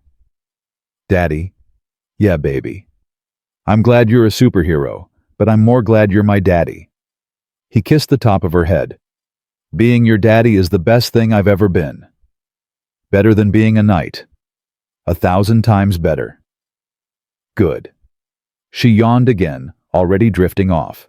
Because I need you more than any princess ever needed a knight. Within minutes, she was asleep. Marcus lay there in the darkness, holding his daughter, listening to her breathe. Tomorrow there would be questions, paperwork, possibly lawyers. The press would want to know what happened. The police would need statements. Victoria would probably try to officially hire him again. But right now, none of that mattered. Right now, there was just this. A father and his daughter. Safe. Together. Marcus closed his eyes and let himself rest. He woke to sunlight streaming through the windows and the sound of giggling. Maya was no longer beside him. Her spot on the bed was empty, the blankets thrown back carelessly. He sat up momentarily disoriented, then heard her voice from somewhere downstairs. No, you have to put more chocolate chips in. That's the whole point. Maya, if I put any more chocolate chips in, these won't be pancakes. They'll be chocolate with a little bit of pancake. Exactly. Marcus followed the voices to the kitchen, where he found Maya perched on a counter stool, supervising Sophie's pancake making with the intensity of a drill sergeant. Daddy. Maya spotted him immediately. Sophie's making breakfast, but she doesn't understand the chocolate chip ratio. The chocolate chip ratio. It's very important. You taught me. Sophie looked up, spatula and hand flour on her cheek. Apparently, I've been making pancakes wrong my entire life. You probably have, Marcus said. The chocolate chip ratio is sacred. See? Maya beamed. Daddy knows. Victoria appeared from somewhere, coffee in hand, looking like she'd actually slept a few hours. "Good morning. How are you feeling?" "Better." Marcus accepted the coffee she offered him. "Thank you for last night. For everything." "You don't have to keep thanking me." "Yes, I do." He looked at her seriously. 3 years ago, I lost everything. My wife, my purpose, my sense of who I was. The only thing that kept me going was Maya. And now, because of you." He trailed off, not sure how to finish.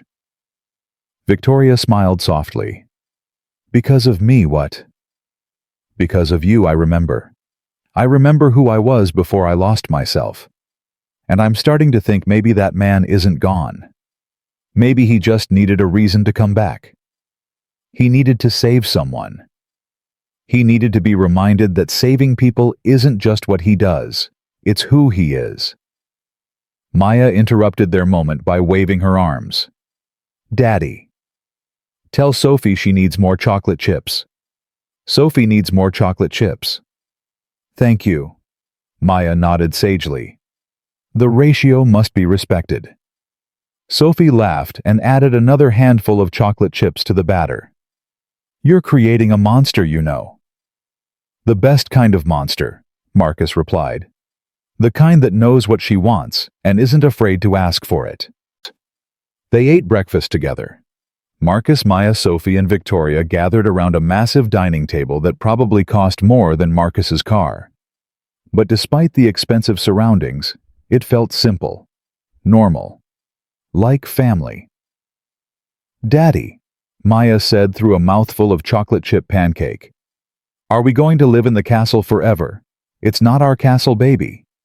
"But Victoria said we could stay as long as we want. Didn't you, Victoria?" Victoria nodded. "I did say that. And Sophie said she wants us to stay because I'm good at picking flowers and making her laugh. Didn't you, Sophie?" Sophie hid a smile. "I did say that. So we should stay." Maya spread her arms wide. "The logic is sound." "The logic is sound." Marcus raised an eyebrow. "Where did you learn to talk like that?" "Mrs. Patterson says it when she's winning an argument." "Mrs. Patterson sounds like a formidable woman." "She is. So is the logic sound, Daddy. Can we stay?" Marcus looked around the table. At Sophie, who'd become like a sister in just a few days. At Victoria, who'd given them shelter and safety without asking for anything in return.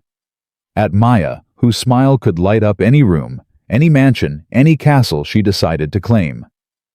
"We'll talk about it, baby. Okay?" That means yes. That means we'll talk about it. Which means yes. Maya nodded confidently and went back to her pancakes. Sophie leaned over to Victoria. "Is she always like this?" "Always?" Marcus confirmed. "Since the day she learned to talk. She's going to take over the world someday." "Probably. I'm just trying to make sure it's a gentle takeover." After breakfast, Marcus stepped outside onto the estate's back terrace. The grounds spread out before him, perfectly maintained, peaceful in the morning light. He pulled out the broken pen and looked at it. The blood was gone. He'd cleaned it last night, but the memories remained. Everything this pen had witnessed, everything it represented. "It's not broken, you know." He turned. Victoria had followed him outside. "The pen," she continued. "You keep calling it broken, but it's not. The ink ran out. That's different." "Is it?" "Ink can be replaced. The pen itself is still solid, still useful, still valuable." She stepped closer. "Kind of like you." Marcus looked at her. "You think I'm valuable?" "I think you're one of the most valuable people I've ever met. And I think you've spent 3 years believing you were broken when really you just needed to be refilled." "With what?" "Purpose. Connection. The knowledge that you're not alone." Victoria held his gaze. "You spent so long trying to protect Maya by being invisible. But maybe the best way to protect her is by being seen. By being part of a community. By letting people help you." "That's not easy for me." "I know. It's not easy for me either. But Sophie taught me something this week. She taught me that accepting help isn't weakness, it's trust. Marcus thought about that. Trust. The word he'd stopped believing in 3 years ago. But looking at Victoria, at Sophie, at the little girl inside, who was probably trying to convince Sophie to make more pancakes, he wondered if maybe trust wasn't dead. Maybe it had just been waiting. Waiting for the right people. Waiting for the right moment. "I want to take the job," Marcus said quietly. Victoria blinked. "What?" "The security position. Head of security for Lane Industries. I want to take it." "Are you sure? After everything that happened last night?" Last night reminded me of something I'd forgotten. I'm good at protecting people. Really good. And for 3 years I've been pretending that part of me doesn't exist. But it does. It always has. He looked down at the pen. Denise used to say I was a good man who'd done hard things. I've been trying to figure out what that meant. And I think I finally understand. What does it mean? It means the hard things don't make me bad. They make me capable. And being capable is a gift, but only if I use it to help people instead of hiding from it. Victoria's smile was slow and warm. "You sound like my father." "Your father was a wise man." "He was. He also would have been thrilled to know the Guardian was back." She extended her hand. "Welcome to Lane Industries, Mr. Jefferson." Marcus shook her hand. "Thank you, Ms. Lane." "Victoria." "Thank you, Victoria. Now." She turned toward the house. "I believe there's a small negotiator inside who's going to want to discuss the terms of this arrangement. Something about dogs and pools and non-negotiable pancakes." Marcus laughed, a real laugh, the kind he hadn't heard from himself in years. "Let's go face the negotiator." They walked back inside together. And for the first time in 3 years, Marcus Jefferson didn't feel broken. He felt ready. 3 months later, Marcus stood in front of a mirror, adjusting a tie he still wasn't used to wearing. The suit was expensive.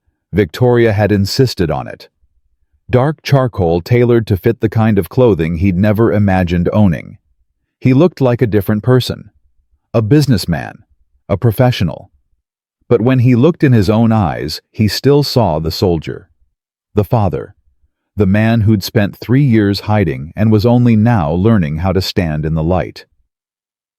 "Daddy, you look fancy." Maya appeared in the doorway wearing a new dress that Sophie had bought her, purple with silver stars, because Maya had declared those were the colors of royalty. "You think so?" "Very fancy. Like a prince. Or a king." She tilted her head. "Maybe a duke. What's higher, a prince or a duke?" "I think a prince." "Then you're a prince. Prince Daddy."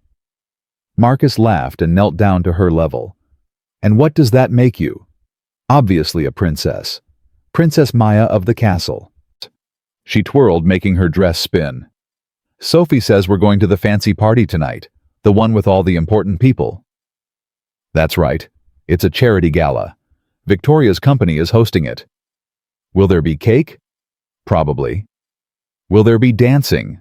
"Definitely." "Will there be boring speeches?" "Almost certainly." Maya sighed dramatically. "I suppose I can survive boring speeches if there's cake and dancing." "That's the spirit." She reached up and straightened his tie, a gesture so natural, so grown-up, that Marcus felt his heart swell. "Daddy?" "Yeah, baby." "Are you happy now?" The question caught him off guard. "What do you mean?" "I mean..." Maya bit her lip, choosing her words carefully. "Before, when we lived in the old apartment, you were always tired. And sometimes sad. Even when you smiled, your eyes didn't smile. But now they do. Now when you smile, your whole face smiles." Marcus pulled her into a hug. "Yeah, baby. I'm happy now. Because of the pretty ladies Victoria and Sophie. Because of a lot of things. Because I found a job I'm good at. Because we have a nice place to live. Because I finally stopped running from who I am. He pulled back to look at her. But mostly because of you. Me. You're the reason I get up every morning, Maya. You're the reason I fight. The reason I came back. Everything good in my life starts with you. Maya's eyes got watery, but she blinked it back, stubborn like her mother. You're going to make me cry, and then my princess makeup will be ruined. You're not wearing makeup. Invisible princess makeup. It's very expensive. Marcus laughed and stood up, taking her hand. Come on, Your Highness. Let's go to the fancy party. The gala was held in the grand ballroom of the Lane Industries headquarters. Crystal chandeliers hung from the ceiling. Waiters in white gloves carried trays of champagne. Men in tuxedos and women in evening gowns mingled beneath soft music played by a live orchestra. 3 months ago, Marcus would have felt completely out of place here. Tonight, he walked in like he belonged. Because he did. Victoria spotted them immediately and made her way through the crowd. She was stunning in a deep blue gown, her dark hair swept up elegantly, diamonds glittering at her ears. There's my head of security. She smiled warmly. And my favorite princess. Victoria. Maya released Marcus's hand and ran to hug her. Your dress is so pretty. You look like a mermaid queen. A mermaid queen, that's a new one. Victoria laughed and hugged her back. And you look like absolute royalty. Is that a new dress? Sophie bought it for me. She said I needed something appropriate for sophisticated events. Did she now? She also taught me what sophisticated means. It means fancy with class. Victoria shot Marcus an amused look. She's been spending too much time with Sophie. Tell me about it. Yesterday she asked for her juice in a wine glass because it felt more refined. I stand by that request, Maya said primly. Presentation matters. Sophie appeared beside them, radiant in a soft pink gown. The trauma of that night 3 months ago had faded, replaced by a lightness that Marcus was glad to see. Did I hear my name? We were discussing your influence on Maya's vocabulary, Victoria said.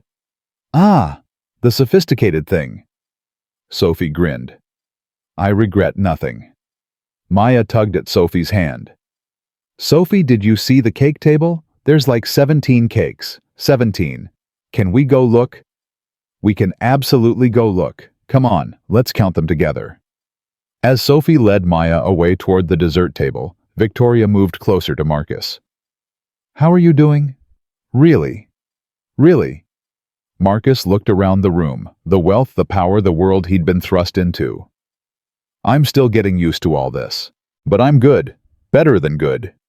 The security protocols you implemented last month, flawless. We haven't had a single incident. That's the job. It's more than a job and you know it. Victoria's eyes were soft. You've changed things around here, Marcus. Not just the security systems. The whole culture. People feel safe. They trust you. They trust the uniform, the title. No, they trust the man. She paused. My father always said that the best leaders don't command respect, they earn it. You've earned it. From everyone. Marcus didn't know how to respond to that. Fortunately, he was saved by a commotion near the entrance. A group of reporters had somehow gotten past the outer security checkpoint and were pushing into the ballroom. Cameras flashing microphones extended. Mr. Jefferson. Mr. Jefferson. Can we get a statement? Marcus, over here. How does it feel to go from construction worker to corporate security chief? Is it true you're dating Victoria Lane? Marcus moved instinctively, positioning himself between the reporters and Victoria. This is a private event. You need to leave. Just a few questions. Now. Something in his voice made them hesitate. The same something that had made Darnell Hayes back down in that apartment. The quiet authority of a man who meant every word he said. Security personnel appeared within seconds, Marcus's team trained by him responding exactly as he'd taught them. Escort them out, Marcus said calmly. And find out how they got through the checkpoint. I want a full report. Yes, sir. The reporters were guided firmly toward the exit, their protests growing fainter as they disappeared. Victoria let out a breath. Well handled. That's the job, Marcus said again. You keep saying that. Because it's true. You're also incredibly stubborn. That's also true. Victoria laughed a real laugh, warm and genuine, and Marcus felt something shift in his chest. Over the past 3 months, they'd grown close. Closer than employer and employee. Closer than old acquaintances reconnecting. There was something between them, something neither of them had acknowledged, something they were both too cautious to name. But tonight, in this moment, Marcus let himself feel it. Hope. Victoria. His voice was quiet. There's something I need to say. She tilted her head. Okay. I spent 3 years convinced that my life was over, that the best parts of me died with Denise. I was just going through the motions, working, raising Maya, surviving. Not living, just surviving. Marcus. Let me finish. He took a breath. Then you showed up at my door, you and Sophie, and everything changed. You gave me my purpose back. You gave me a reason to be more than just a survivor. Victoria's eyes glistened. You did that yourself. No, I didn't. Marcus reached out and took her hand gently, carefully, the way he did everything that mattered. You believed in me when I'd stopped believing in myself. You saw the man I used to be and told me he was still there. That's not nothing, Victoria. That's everything. She squeezed his hand. You're the one who walked into that alley. You're the one who saved my sister. You're the one who took down Darnell Hayes and ended the threat to your daughter. I just gave you a platform. You gave me a family. The word hung in the air between them. Family. Victoria's breath caught. Marcus, I know it's complicated. I know there are 100 reasons why this doesn't make sense. But Maya adores you. Sophie's like a sister I never had. And you? He paused, searching for the right words. You make me want to be the man I forgot I could be. Victoria was quiet for a long moment. Then she smiled. You know what my father used to say about you? What? He said Marcus Jefferson was the only man he ever met who loved with his whole heart, or not at all. He said that's what made you so dangerous and so valuable. She stepped closer. He said someday, if you ever found a woman who could match that intensity, that passion, that complete commitment, the world wouldn't know what hit it. And what do you say? I say, I'm tired of waiting for someday. She kissed him. It was soft, gentle, a question more than a statement. And Marcus answered it. When they finally pulled apart, Maya's voice cut through the moment. Daddy and Victoria sitting in a tree. They turned to find Maya standing 10 feet away, cake crumbs on her dress, grinning like she'd just won the lottery. Kissing. Sophie stood behind her, trying and failing to suppress a laugh. I tried to stop her. No, you didn't, Maya accused happily. You said finally, and then let me run over here. Victoria covered her face with her hands, but she was laughing. Marcus knelt down as Maya ran to him. You're not upset, he asked. Upset, Daddy. I've been waiting for this forever. Maya threw her arms around his neck. Sophie and I had a plan and everything. We were going to lock you two in a room until you figured it out, but this is way better. You had a plan. A very sophisticated plan. She pulled back and looked at him seriously. Does this mean Victoria's going to be my... I don't know what to call it. We don't have to label it right now, baby. But I want to. Maya thought for a moment. Can I call her my bonus mom? Like I have my real mom in heaven, and now I have a bonus mom here. Marcus's throat tightened. He looked at Victoria, who had tears streaming down her face. I think, Victoria said softly, that would be the greatest honor of my life. Maya nodded decisively. Good. Then it settled. I have a daddy, a mommy in heaven, a bonus mom, and an Aunt Sophie. That's a lot of people to love me.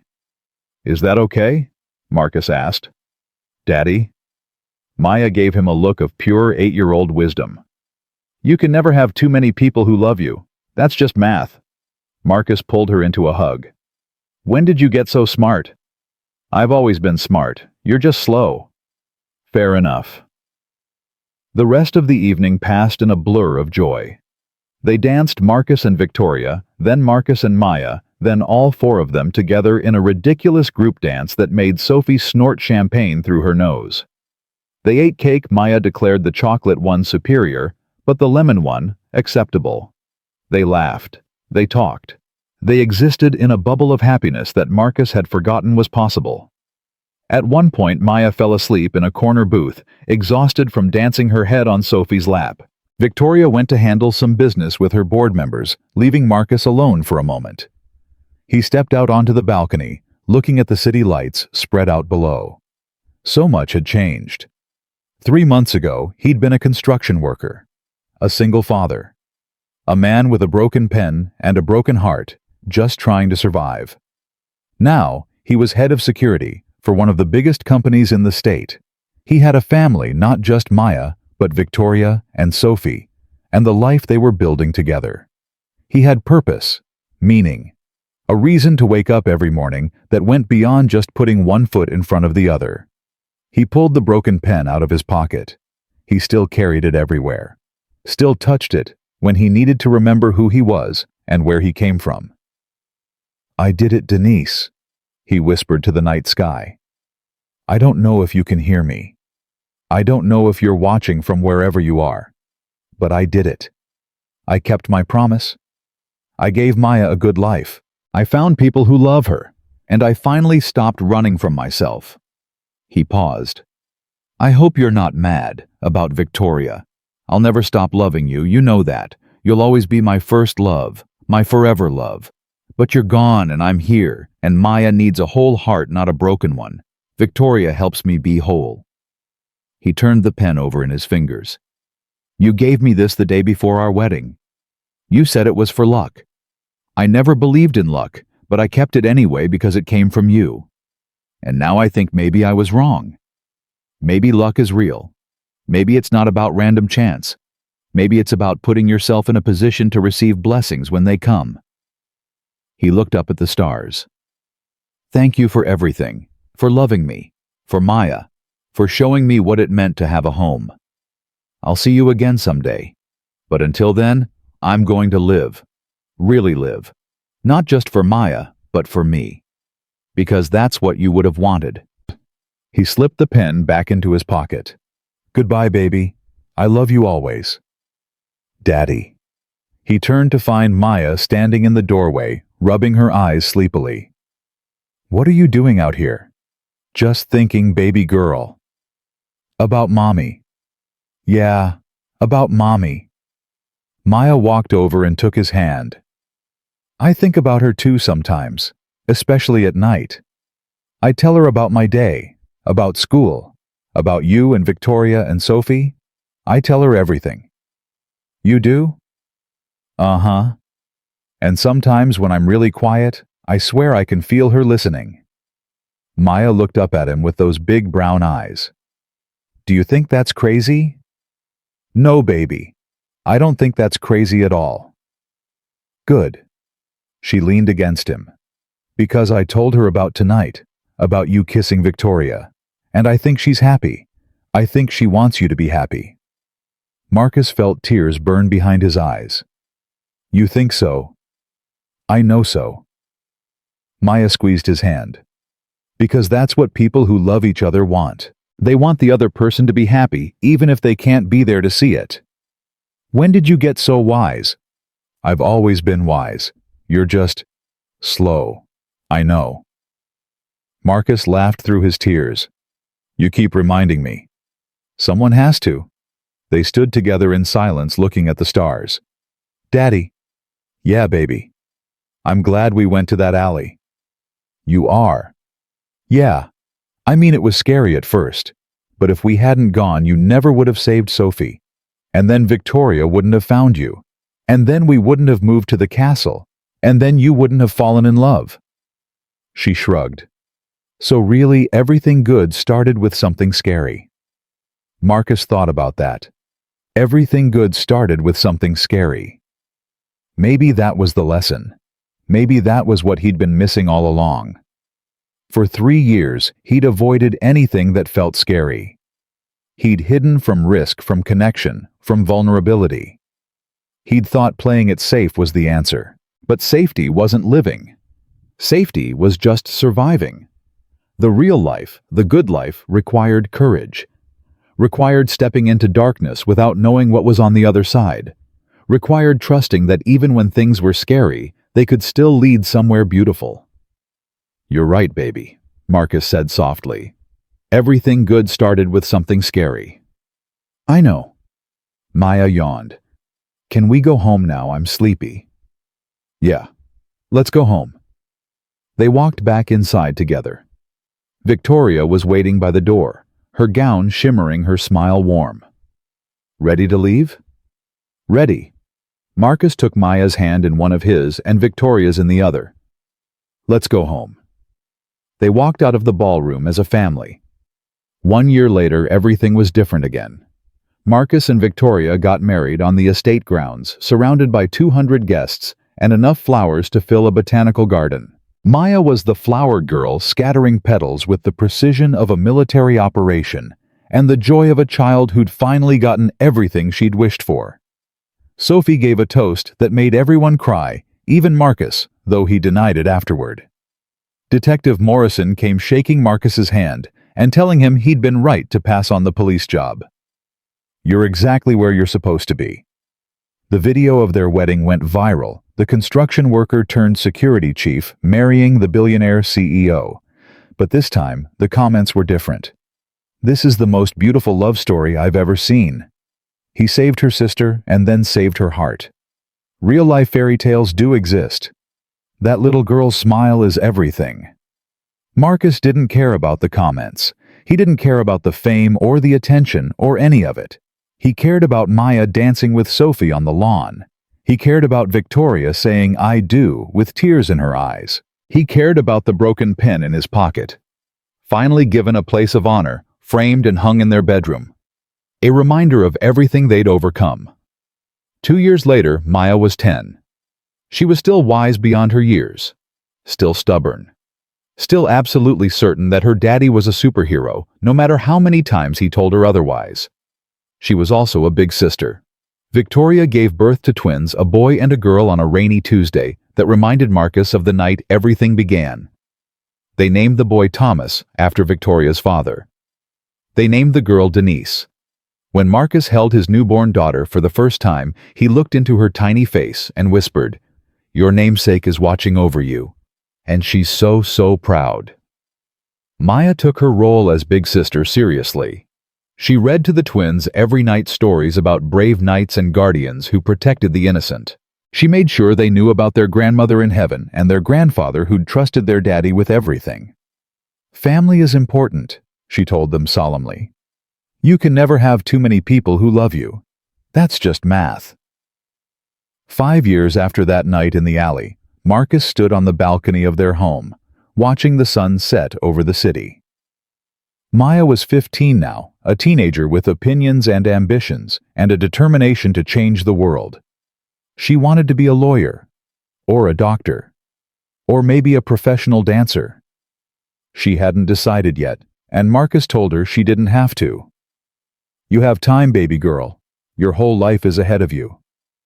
"I know, Daddy, but I want to help people, like you." "You already help people, just by being you." Victoria joined him on the balcony, the twins toddling behind her. "Penny for your thoughts." Marcus smiled. "Just thinking about how much has changed. 5 years ago, I was invisible, broken, convinced my life was over. And now I have everything." He pulled her close. "More than everything. You earned it.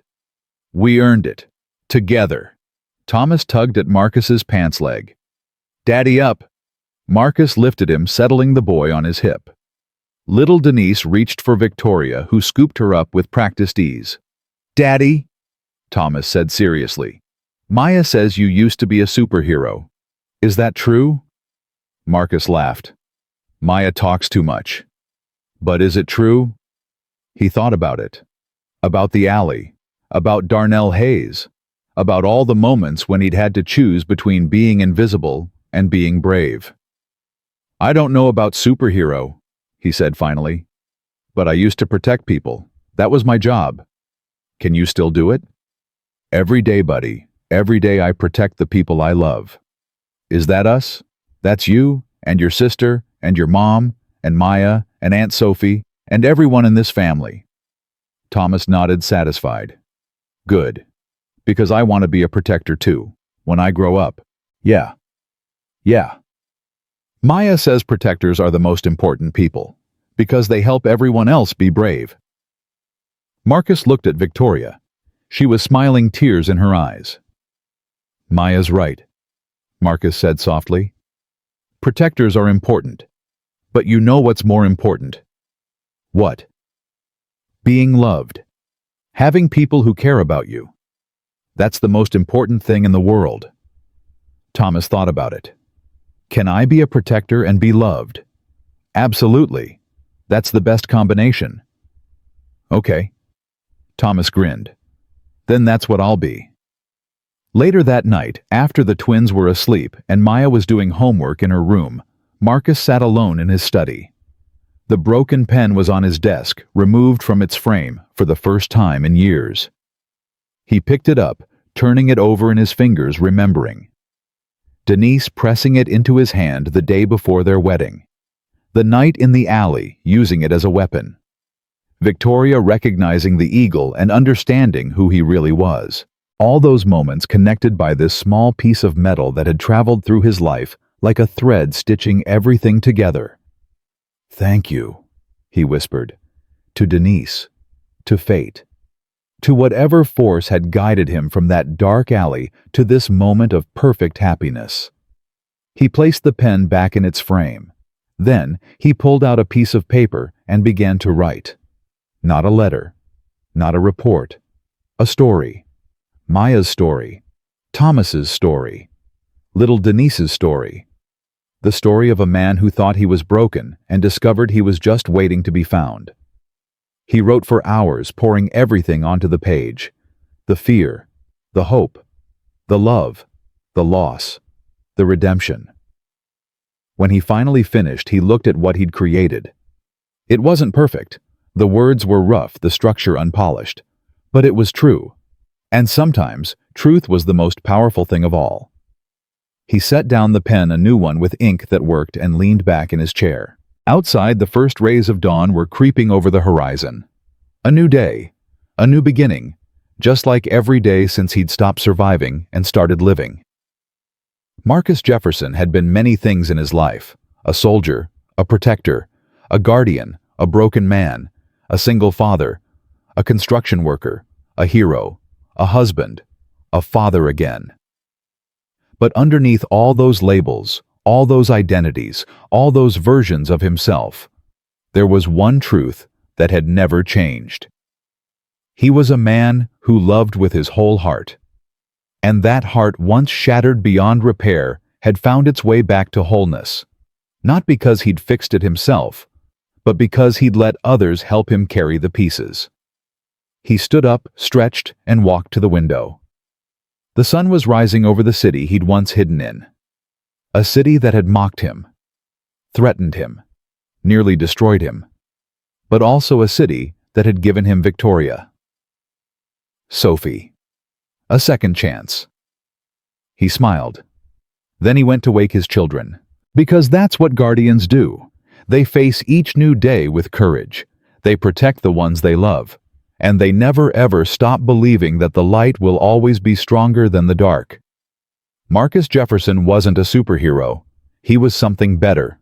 He was a father who showed up, a man who loved fiercely, a guardian who never stopped protecting. And that, in the end, was the greatest heroism of all. Because true heroes don't wear capes.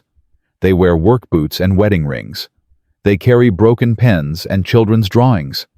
They live quietly among us, waiting for the moment when someone needs them. And when that moment comes, they don't hesitate. They step into the darkness, and they bring the light.